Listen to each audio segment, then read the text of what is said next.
Nou, hartelijk goeiemôre aan elkeen van u hier in die gemeente, Makarios, Bloemfontein, ook ons wijk daar in Tweespruit. Hartelijk goeiemôre. Ons is so dankbaar vir almal wat inskakel, wat as hulle nie persoonlik hier betrokke is nie, via Facebook kan inskakel en ook op YouTube. Ons het ook vriende en besoekers, baie welkom ook aan u. Ons is dankbaar om vanmôre hier te wees. Dit het so heerlik gereën oor die naweek. En as ek so kyk na buitekant die ry, dit lyk of ons gaan weer 'n by of twee reën kry. So nie sê, "Sjoe, baie water." Maar ons weet daar's baie wat nog nie water gehad het in ons land en ons wil tog die Here vertrou dat hy vir hulle sal stuur, soos wat hy vir ons ook milk moet gegee het. Nou kom ons bid saam voor ons dan vanmôre ook met die erediens begin. Here, ons is dankbaar om vanmôre ook hierdie erediens in naam van u seun te mag begin. Ons verlosser, ons saligmaker, Jesus Christus, die lam van God. Here, ons is dankbaar om vanmôre skape van u weiding te wees, dat ons u ons Vader mag noem, omdat ons kinders geword het deur die bloed van die seun Jesus. Dankie vir hierdie geleentheid om so saam by mekaar te wees. Dankie vir mense reg oor die wêreld wat vanmôre gehoorsaam is om na die onderlinge byeenkomste op te gaan en u aangesig te soek en saam met ander kinders van die Here u te aanbid en u te verheerlik. En Here, dis hoekom ons ook maar vanmôre hier is, Here, ons wil niks anders weet behalwe om u te verhoog, u naam te verhoog en mag u self verheerlik ook in ons midde vanmôre. Ons gaan uit die woord uit lees, Here. En ons is dankbaar dat ons nog u woord mag hê om te lees. Ons weet daar so baie in die wêreld wat begeer om net 'n bladsy, net om 'n teksvers te hê, maar dit word hulle ontneem. En baie moet boet met hulle lewe as die woord van God in hulle midde gevind word. Dankie dat ons nog sonder enige vervolging vrylik so vanoggend bymekaar mag kom, uit u woord mag lees. Ons kon heerlik sing om u lof te besing. En ons is dankbaar daarvoor. Ons wil bid, u kom o Gees van God ook dan vanmôre, wat nie net by ons is nie, maar in ons woon, en kom bekragtig, Spreuke sowel as Woorde. Kom ontmoet ons vanmôre, Here. Kom wees ons eregas, en kom verheerlik u self deur u woord aan elkeen van ons harte vanmôre. Ek vra dit in Jesus se kosbare naam. Amen. Nou, ons lees vanmôre uit die eerste boek van Petrus, 1 Petrus, hoofstuk 1. 1 Petrus, hoofstuk 1, lees ons van 'n baie driftige disipel en toe later ook apostel van die Here. En hy begin met hierdie woorde: Petrus, 'n apostel van Jesus Christus, aan die vreemdelinge in die verstrooiing in Pontus, Galasiërs, Kappadokië, Asië en Bithynië, uitverkore volgens die voorkennis van God die Vader, in die heiligmaking van die Gees, tot gehoorsaamheid en besprenkeling met die bloed van Jesus Christus. Mag genade en vrede vir julle vermenigvuldig word.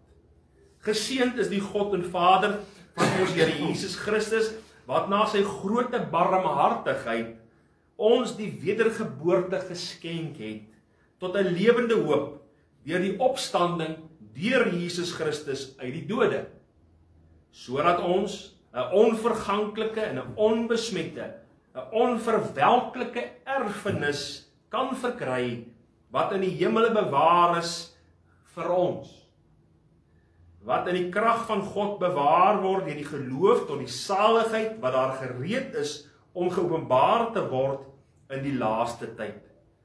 Daarin verheug julle heel, al word julle nou, as dit nodig is, 'n kort tydjie bedroef onder allerlei beproewinge, sodat die beproefdheid van julle geloof, wat baie kosbaarder is as goud, wat vergaan, maar deur vuur gelouter, bevind mag word tot lof en eer en heerlikheid by die openbaring van Jesus Christus, vir wie julle, al het julle hom nie gesien nie, tog lief het, en wie julle, al het julle hom nie gesien nie, julle hom nou nie, tog glo en julle verbly met 'n onuitspreeklike en 'n heerlike blydskap. En die einddoel van julle geloof, die saligheid van julle siele verkry. Aangaande hierdie saligheid het die profete wat geprofeteer het oor die genade wat in julle bestem is, ondersoek en nagevors. En hulle het nagespeur op watter of hoedanige tyd die gees van Christus wat in hulle was, gewys het, toe hy vooruit getuig het van die lyde wat oor Christus sou kom en die heerlikheid daarna. Aan hulle is geopenbaar dat hulle nie vir hulself nie, maar vir ons die dinge bedien het, wat julle nou aangekondig is, deur die wat die evangelie aan julle verkondig het, in die Heilige Gees, wat van die hemel gestuur is, dinge waarin die engele begeerig is om in te sien. Tot sover die woord van die Here. Nou vanmôre praat ons soos daai eerste gedeelte, soos sê Petrus begin hy met sy eie naam.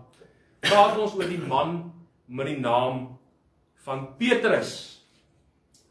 'n Disipel, ons gaan saam lees, dit so vinnig net blaai na Matteus toe. Matteus 4, wys daaraan terwyl Jesus vers 18 langs die see van Galilea loop, sien hy twee broers, Simon, wat genoem word Petrus en Andreas. En daar het hy vir hulle gesê, kom agter my aan. Want hulle was besig om hulle, vissermanne was besig om hulle nette uit te gooi. En terwyl Jesus dan langs die see loop, het hulle gesien, en hy sê vir hulle, kom agter my aan, vers 19, en ek sal julle vissers van mense maak. En hulle het dadelik hulle nette laat staan en hom gevolg. En so kry mense dan ook in die evangelies ooreenstemmende gedeeltes van die roeping van Petrus, Simon Petrus, wat hy gesê het op hierdie rots, wat beteken rots, sal ek my gemeente bou. Sy aanstelling dan sien ons in hierdie gedeelte wat hy na verwys, dat hy dan 'n apostel van die Here is. Maar voor dit was hy geroep hier in ons gedeelte as 'n disipel van die Here. Iemand wat saam met die Here Jesus Christus 'n visser van mense was. Net 'n bietjie later sien jy hoe hy hulle roep, hierdie 12, en hy rus hierdie 12 disippels toe, met krag en mag en autoriteit om gesond te maak, duiwels uit te dryf, en hy stuur hulle uit, en sê vir hulle, verniet het julle dit ontvang, en so moet julle dit verniet ook gaan doen. Dit is so kontra die wêreld deesdae, wat mense allerlei gawes het, en dan moet jy daarvoor gaan betaal. Vele mense betaal nie vir die genade van God met geld nie. Jy betaal nie vir die heerlikheid van God nie. En as jy ooit by 'n plek kom waar jy moet betaal, dan moet jy weet jy's op 'n valse plek. Want God het dit verniet gegee aan sy disippels, en ook vir ons. En daarom moet ons dit deel met die wêreld. Maar ons sien, as jy mens verder nou gaan lees oor die eenstemmige gedeelte daar in Lukas, waar die Here Jesus Christus kom en hom vermaan en sê, terwyl hy sê, Here, ek sê jy nooit verloor nie. Ons sien hierdie, Petrus is 'n voortvarende man, uitgesproke. Jy weet, hy is een van daai ouens wat hy doen voordat hy dink. Ons sien toe die Here Jesus wou vang. Wie is die man wat 'n swaard het? Van almal, hy is die ou met die swaard. Hy is die een wat die oor afkap. Voortvarend.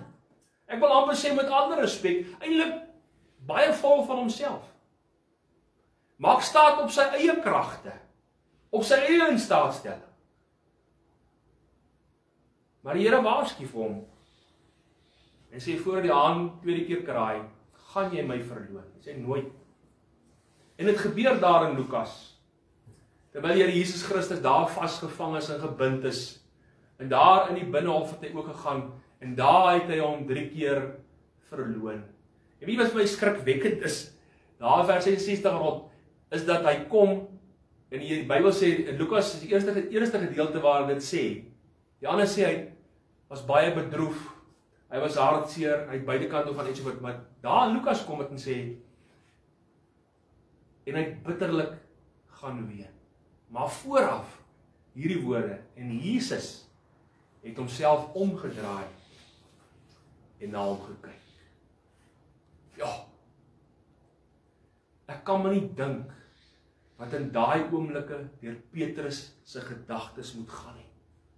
Daarom kom hierdie ongelooflike uitspraak dat hy sê hy het buitekant toe gegaan en hy het bitterlik geween. Vriende, ek is oortuig daar in die duister, bitterlik, voor aangesig, voor God geval en vergifnis gepleit. Die Here gesoek. En ek glo met my Here hart, daar het die disipel apostel geword. Daar het 'n man wat vol was van homself, min geword. Gebroke, met trane, het hy minder geword, sodat Jesus kon meer word. Toe was hy, soos ons gedeelte sê, 'n apostel, aan die Here voorgestel. Petrus, 'n apostel van Jesus Christus. En vriende, dis 'n ding wat ons met alle respek vandag ook baie kort kom in die wêreld. Onder predikante, pastore en dominees, vergeef my dat ek so reguit is. Gebroke manne wat minder word, dat Jesus kan meer word. Petrusse wat klaar kry met vol van homself in die eie ek. En breek voor God. Weet jy, ek kan myself dit nie indink toe Jesus omdraai en hom kyk. Ek weet, daai oë was nie vol verwyd nie. Ek glo my hele hart, daai oë was nie vol, ek het jou so gesê nie. Ek dink daai oë was vol liefde. En daai man het vir God gebreek. En hy het die rots geword, of die Christus sy kerk wou bou. Min geword. Ja, hy gee sy eie taak omskrywing. Hy sê ek is geseënd deur die God en die Vader van ons Here Jesus Christus, om na sy groote barmhartigheid ons die wedergeboorte geskenk is in vers 3, tot die lewendige hoop deur die opstanding van Jesus uit die dode. Dit is die boodskap. Hy leef. My verlosser, my God leef.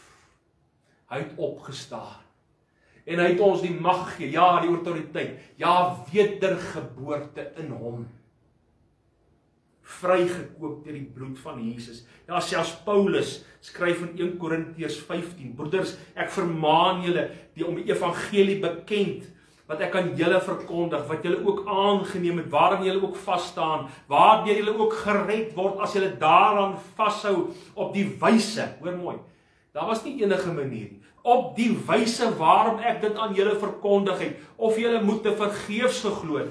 Want in die eerste plek het ek aan julle oorgelewe, wat ek ook ontvang het, dat Christus vir ons sondes gesterf het, volgens die skrifte, en dat hy begrawe is, en dat hy op die derde dag opgewek is, volgens die skrifte.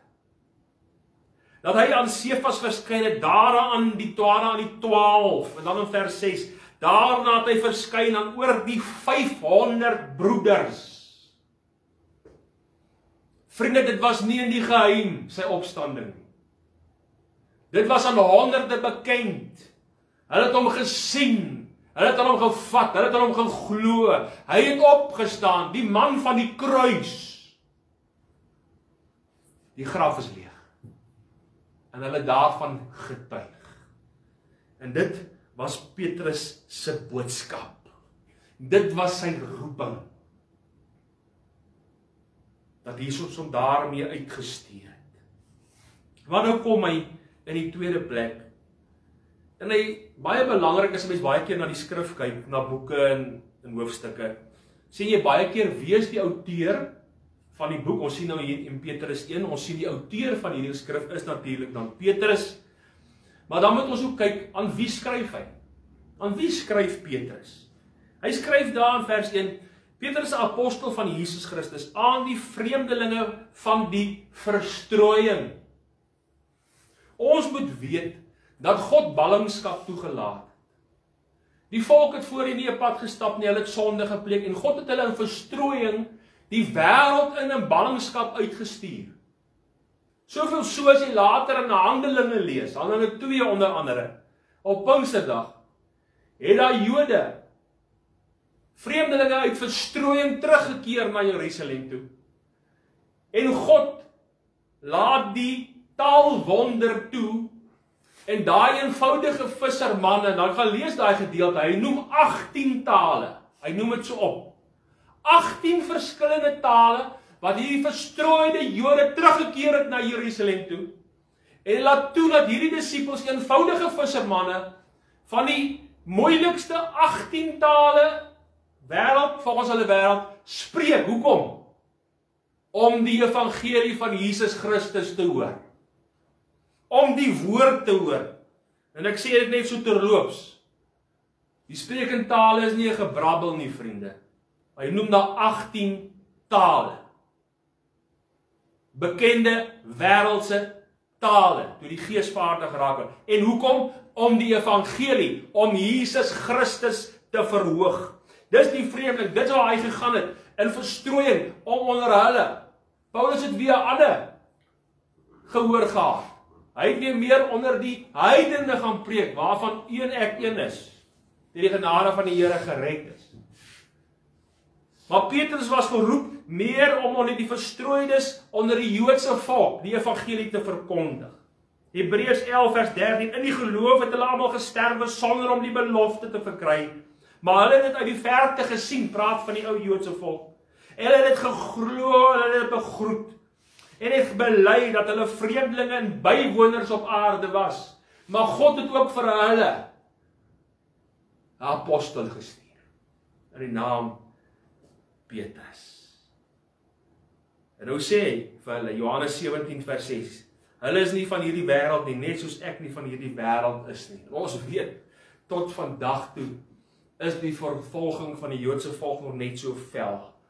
Maar daar is nog net soveel Petrusse wat die evangelie aan hulle verkondig, soos wat hy opgestaan het, deur God uitgestuur aan hulle. In 1 Johannes 5 vers 1, elkeen wat glo dat Jesus die Christus is uit God gebore. En elkeen wat die Vader liefhet, het ook die een lief wat uit hom gebore is. Ja, vriende, ons is deur Christus gebore, weergebore, deur sy kosbare bloed. En nou kan ons hom Vader noem. En dit was die boodskap van Petrus aan sy volk, aan sy mense. Ja, Jesus was die Messias, en deur in hom te glo, as God en verlosser, kan God nou waarlik ons wederbaar, en kan ons hom ons Vader noem.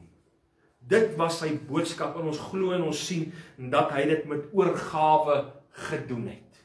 En ja, hy was nog steeds maar voortvarend, en so nou en dan, het God maar vir Paulus gestuur, om so nou en dan vir Petrus ook maar bietjie sy stome terug te trek, tot bedaring, en so het hulle mekaar geondersteun in die bediening. Maar elkeen het sy eie bediening gehad, van sy eie gehoor, vir die dag en tyd, wat God hulle geroep het. Maar ek wil kom kyk in die volgende derde plek, wat is Petrus se beskrywing, sy ervaring van God? Elkeen het 'n ander ervaring, en ons ken al die attribute van God, maar wat was Petrus se ervaring van God? Hy sê God, in 1 Petrus 1:2, uitverkore volgens die voorkennis van God, die Vader. Hy sien, hierdie God is 'n God wat voorkennis het. Hy weet alles, van die begin tot die einde, voor alles nog bestaan het, die voorkennis van God. En dit is baie bekend, belangrik, dat ons hierdie aspek van God, die Vader, moet onthou en dit vasmaak in ons. Dat God is 'n God met voorkennis. Hy weet alles. Voor die grondlegging van die wêreld het hy dit geweet. Want as ons oorgaan na die volgende, God is 'n alwetende God, in 1 Johannes 3 vers 19, en hieraan weet ons, dat ons uit die waarheid is, en ons sal ons harte voor hom uitstel. Hy sê, want as ons harte ons veroordeel, God is meer as ons harte, en hy weet alles. Hy is alwetend. So, Petrus sê hom ook as 'n God van alwetendheid. Hy is 'n God met die voorkennis van God in sy godheid, maar ook alwetend. Maar hy sien hom ook as 'n alomteenwoordige God. Hy reeds alreeds hier in Spreuke. Op elke plek is die oë van die Here, sê die woord van God. Ja, Spreuke 15:3. Hy sien alles, hy hoor alles, hy is betrokke by alles. Hy is alomteenwoordig. En hierdie dinge moet in plek wees in my gedagtes om te weet wie is die God wat ek aanbid. Want dit is belangrik. Ja, hy sê, is van ewigheid af. Hy word genoem die God, die eerste en die laaste, die Alfa en die Omega. Die begin en die einde. Dis hoe Petrus sy God sien. En dit is baie uniek en dit moet ons dan ook op 'n baie unieke manier ook dan by hom leer. En dit het hy aan hulle dan ook oorgedra as sy volk. Wat sekere leerstellings en sekere gedagtes gehad het rondom God. En dit was baie belangrik dat Petrus op hierdie tyd, hierdie aspekte van God, hierdie attribute van God, aan die volk en aan die mense, die verstrooides, moes uitbring, dat hulle waarlik kan sien wie is God die Vader wat hulle aanbid. Dat hulle sy heerlikheid kan aanskou, dat hulle verwonderd weer moes staan voor God, wat hulle nou die voorreg het om te kon nader en te kon deel wees as sy kinders deur sy seun Jesus Christus. En verder kom hy in sy beskrywing van God, sê dat hierdie God 'n God oorvloedig is aan genade. En hierdie genade kan verder uitgebou word in 3 punte. Eerstens sy barmhartigheid in 1 Petrus 1 vers 3. Geseënd is die God en Vader van ons Here Jesus Christus, wat sy groote barmhartigheid ons die wedergeboorte geskenk het. Barmhartigheid, ek weet nie van u nie, maar die eerste ding wat ek die woordjie barmhartig lees, weet nie van julle nie, dan dink ek heel eers aan 'n storie in die Bybel. Wat is die storie? Daar's hy, die barmhartige Samaritaan. Dis altyd, as 'n mens dink aan barmhartigheid, is dit altyd die eerste ding wat jy aan dink. Ons het geleer van kindsbeen af. Barmhartigheid, en wat was daai man se hartsgesindheid? Toe hy hierdie man langs die pad sien, hy's stikkend geslaan, hy's beroof, vir dood gelaat. Hy is ook 'n ander volk en taal as wat hy was. Maar hy het by al hierdie goed verby gekyk. Hy het nie na sy volk en taal, sy kleer gekyk nie. Sy hart het vir hom oop gegaan. Hy het hom innig jammer gekry. Hy het hom onder sy vlerkappe geneem, het hom geïnboek daar by 'n herberg, en sy wonde is verbind. Hy het gesorg dat hy kos en klere het, dat daar vir hom verblyf is, en dat hy genesing kon geniet. Barmhartigheid. Dis hoe Petrus God sien. 'n God wie se hart oop is vir 'n stikkende wêreld. God se hart was oop vir my. Ek was 'n stikkende Petrus. Toe hy daar omdraai en ek kyk hom aan met daai oë. Toe hy verloon het, hy het my barmhartigheid bewys. Hy was my begenadig. Terwyl ek gelê het en geween het stikkend, het hy nie by my verbygegaan. Hy het my nog steeds gevat en hy het my die apostel gemaak, die rots, waarop hy sy gemeente sy bou. En volgende een wat daar oorvloeg en later praat van sy lankmoedigheid, 2 Petrus 3:9. Die Here vertraag nie die beloftes so sommige die vertraging ag nie, maar hy is lankmoedig oor ons en wil nie hê dat sommige moet vergaan nie, maar dat almal tot bekering moet kom. Lankmoedig, dit gaan nie oor verdraagsaamheid, verskoon tog. Lankmoedigheid om te verdra, om lang te verdra in 'n situasie.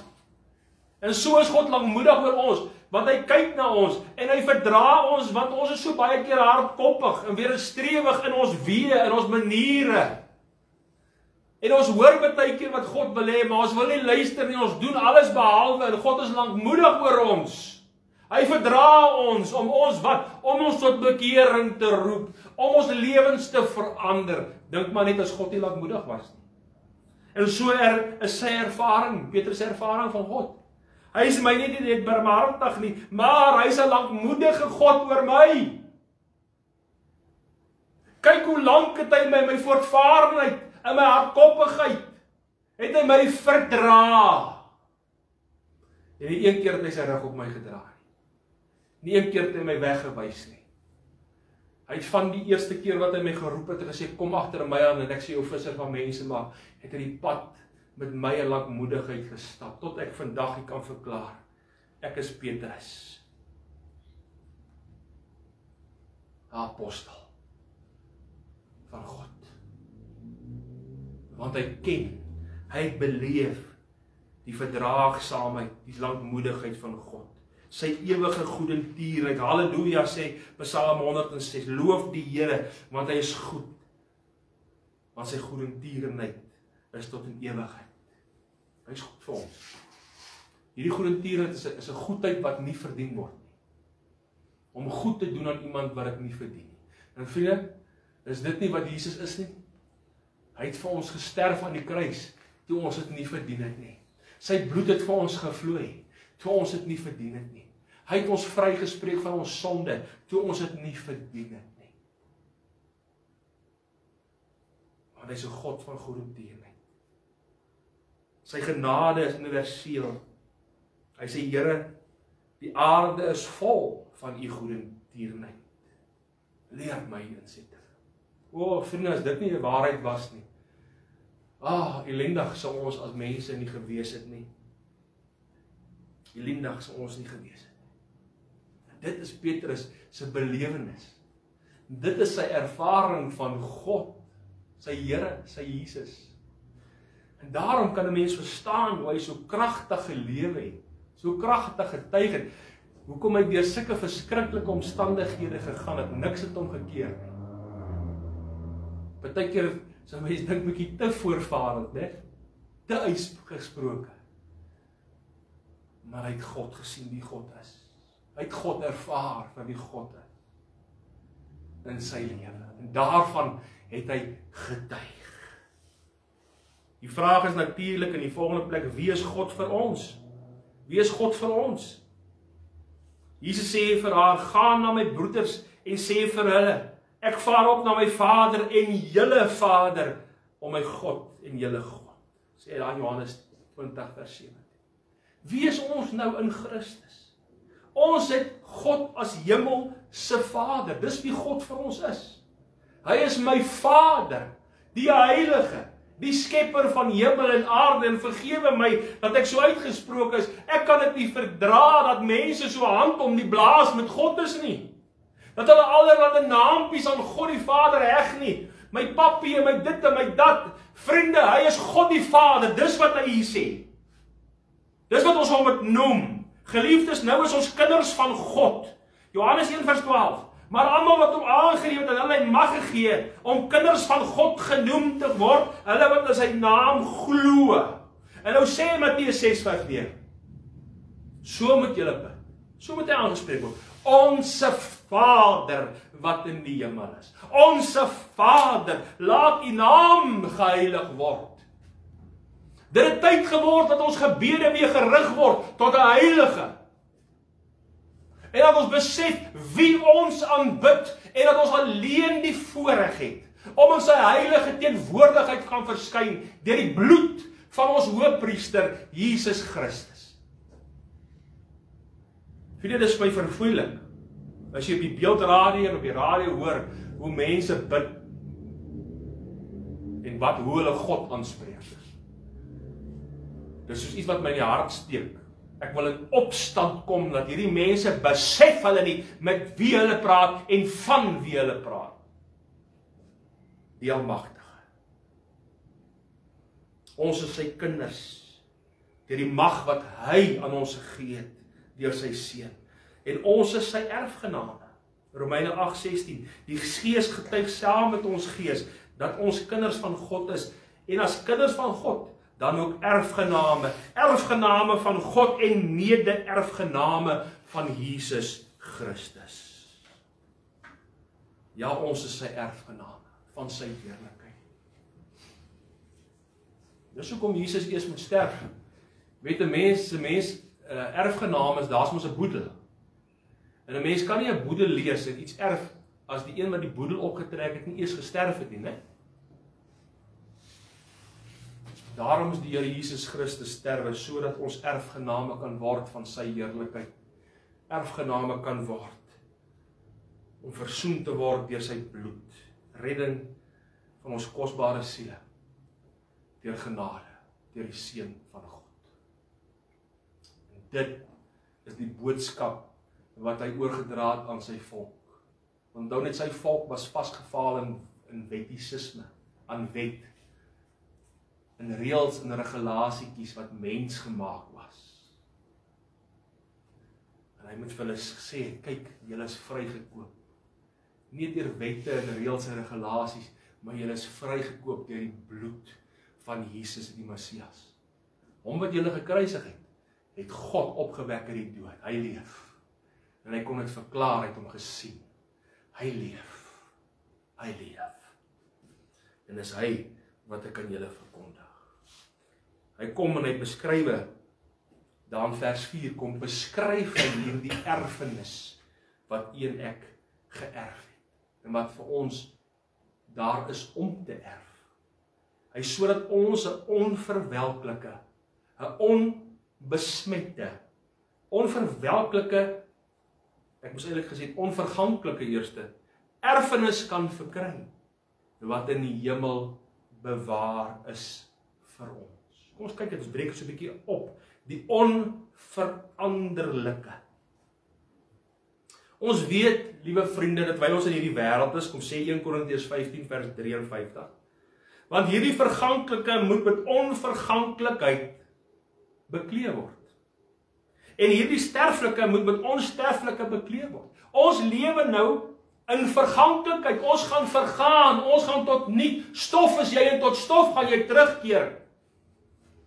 Maar God het ons deur sy Seun Jesus Christus die onverganklikheid gegee, deur die wedergeboorte, om onverganklik, en hierdie onverganklike, die sterflike, sal verander word en beklee word met die onverganklike, 'n verheerlike liggaam is wat Jesus Christus hiervan praat. Dis ons erfenis, om soos hy te wees, 'n liggaam wat nie meer pyn ken nie, nie meer hartseer nie, absoluut volmaak, geen siekte, geen hartseer, absoluut volmaak, onverganklike erfenis in Christus Jesus. O, vriende, dit is ons skat wat vir ons gewag word. Nou sê Matteus 6 vers 20, maak vir julle skatte bymekaar in die hemel, waar geen mot of roes verniel nie, en waar diewe nie inbreek en steel nie. Vriende, ons het hierdie onverganklike skat, erfenis in Christus. Alles wat ons ken, alles wat ons het, alles wat ons oë na kan kyk en sien, is verganklik. Dit kom en dit gaan verby. Dit gaan tot niet. Daar is net een ding wat nie tot niet gaan nie. En dis die siel van die mens. En wat is hierdie skatte wat hy hiervan praat? Dis kosbare siele wat u en ek moet bymekaar maak. Deur ons getuienis. Petrus getuig van die Here Jesus. Hy stel hulle voor aan die Verlosser, aan hom wat die wedergeboorte skenk, sodat hulle ewigheid kan erf, sodat hulle erfgename kan word, ook van 'n onsterflike, 'n onverganklike liggaam, of hulle sal vir ewig verlore gaan. Vriende, dis die enigste ding. Hom het eendag vir my gesê, dominee, weet jy, ek het nog nooit 'n linkswa met 'n waantjie gesien nie. 'n Linkswa sleep nie 'n venter nie. Jy kan niks saamvat. Maar daardie dag, as jy kom en jy ken die Here Jesus, die enigste ding wat jy kan saamvat, is die kosbare siele van mense. Die siel van jou man of jou vrou, het jy al vertel van Jesus. Die siel van jou kinders, jou seuns en jou dogters, van jou vriende, van jou kollegas. Alles is verganklik. Dis net God wat onverganklik is. En dis al wat jy en ek, my liewe broer, saam kan vat. Dis die kosbare siel van mense, manne en vroue en kindertjies. Onverganklik, maar is ook onbesmet. En daarin sal niks inkom wat verontreinig en wat gruwelik is nie, sê Openbaring 21:7. en wat leuns doen nie, maar net wat geskryf is in die boek van die lewe van die Lam. Ja, rein, heilig, praat nie van geen sonde. In die hemel, ons erfenis is sonder sonde. Daar is nie meer sonde daar. Geen sonde. Ons erf 'n plek waar daar geen sonde meer bestaan. Net die heerlikheid, geen versoekings en beproewings nie. Net die heerlikheid van God wat ons nou kan leef. Vriende, ons lewe nou in 'n dag van sonde. Sonde is die oorsaak van alle ellende. Sonde is die oorsaak van moord en roof. Sonde is die oorsaak van egskeiding. Sonde is die oorsaak van doodmaak, van verkrachting, hongersnood, pyn, ellende, droogte, verspoeling. Sonde is die oorsaak van alles wat sleg is in hierdie wêreld. Maar ek dank God dat sy seun gekom het om sonde te oorwin. Maar daar kom ons erfenis. As kinders van dag, daai nuwe hemel, daai nuwe aarde, is 'n plek waar daar geen sonde meer is nie. Wow, vriende, is dit nie 'n heerlike verwagting nie. Maar wat is nog ons erfenis? Dis onverwelklik, dis seker. In Matteus 13:31 'n ander gelykenis het hulle voorgehou sê, die koninkryk van die hemel is soos 'n mosterdsaad, wat 'n man neem en in sy land saai. Dit is wel die kleinste van al die soorte saad, maar as dit gegroei het, groter as die groentesoorte, 'n boom word, sodat die voëls van die hemel kom en nes maak in sy tak.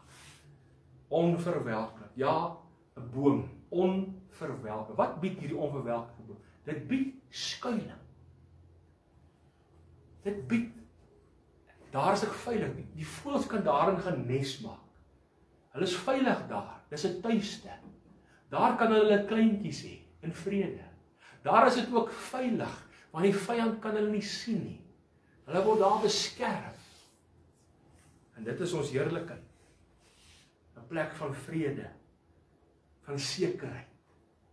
Geen pyn, geen hartseer, geen enige ding wat sleg is ooit meer nie. Dis ons erfenis. Dis wat God ons beloof. En dis die boodskap wat Petrus uitgedra het.